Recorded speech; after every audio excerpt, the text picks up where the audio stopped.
भगवान शंकर के पूर्ण रूप काल भैरव एक बार सुमेरु पर्वत पर बैठे हुए ब्रह्मा जी के पास जाकर देवताओं ने उनसे अविनाशी तत्व बताने का अनुरोध किया। शिव जी की माया से मोहित ब्रह्मा जी उस तत्व को न जानते हुए भी इस प्रकार कहने लगे, मैं ही इस संसार को उत्पन्न करने वाला स्वयंभू अजन्मा एकमात्र ईश्वर अनादि भक्ति ब्रह्म घोर निरंजन आत्मा हूँ।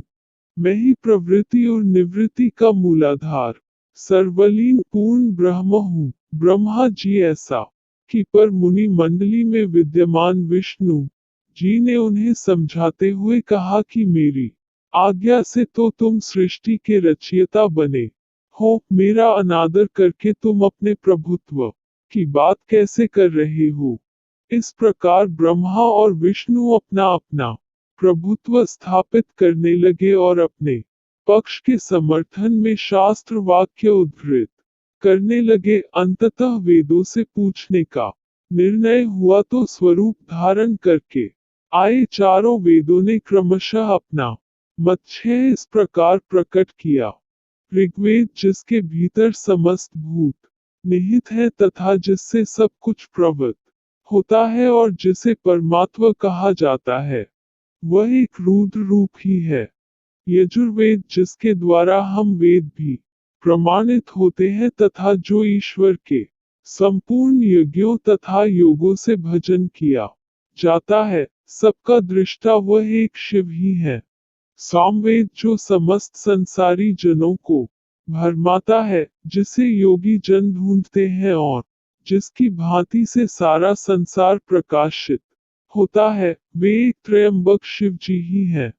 अथर्ववेद जिसकी भक्ति से साक्षात्कार होता है और जो सब या सुख दुख अतीत अनादि ब्रह्म है, वे केवल एक शंकर जी ही है।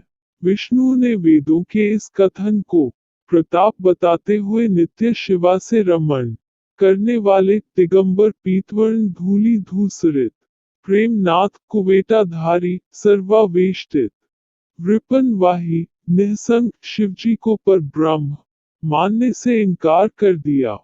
ब्रह्मा विष्णु विवाद को सुनकर ओंकार ने शिवजी की ज्योति नित्य और सनातन पर ब्रह्म बताया, परंतु फिर भी शिव माया से मोहित ब्रह्मा विष्णु की बुद्धि नहीं बदली। उस समय उन दोनों के मध्य आदि अंत रहित एक ऐसी विशाल ज्योति प्रकट हुई कि उससे ब्रह्मा का पंचम सिर जलने लगा। इतने में त्रिशूलधारी नील लोहित शिव वहां प्रकट हुए तो अज्ञानतावश ब्रह्मा उन्हें अपना पुत्र समझकर अपनी शरण में आने को कहने लगे। ब्रह्मा की संपूर्ण बातें सुनकर शिवजी अत्यंत क्रुद्ध हुए और उन्होंने तत्काल भैरव को प्रकट कर उससे ब्रह्मा पर शासन करने का आदेश दिया। आज्ञा का पालन करते हुए भैरव ने अपनी बाईं उंगली के नखाग्र से ब्रह्मा जी का पंचम सिर काट डाला।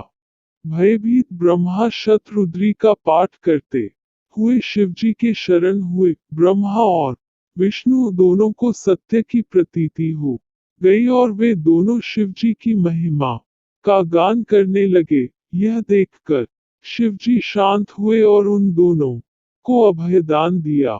इसके उपरांत शिवजी ने उसके भीषण होने के कारण भैरव और काल को भी भयभीत करने वाला होने के कारण काल भैरव तथा भक्तों के पापों को तत्काल नष्ट करने वाला होने के कारण पाप भक्षक नाम देकर उसे काशीपुरी का अधिपति बना दिया। फिर कहा कि भैरव, तुम इन ब्रह्मा विष्णु को मानते हुए ब्रह्मा के कपाल को धारण करके इसी के आश्रय से भिक्षावृत्ति करते हुए वाराणसी में चले जाओ। वहां उस नगरी के प्रभाव से तुम ब्रह्म हत्या के पाप से मुक्त हो जाओगे।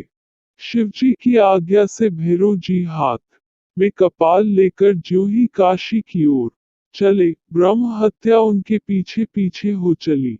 विष्णु जी ने उनकी स्तुति करते हुए उनसे अपने को उनकी माया से मोहित न होने का वरदान मांगा। विष्णु जी ने ब्रह्म हत्या के भैरव जी के पीछा करने की माया पूछना चाही, तो ब्रह्म हत्या ने बताया कि वह तो अपने आप को पवित्र और मुक्त होने के लिए भैरव का अनुसरण कर रही है।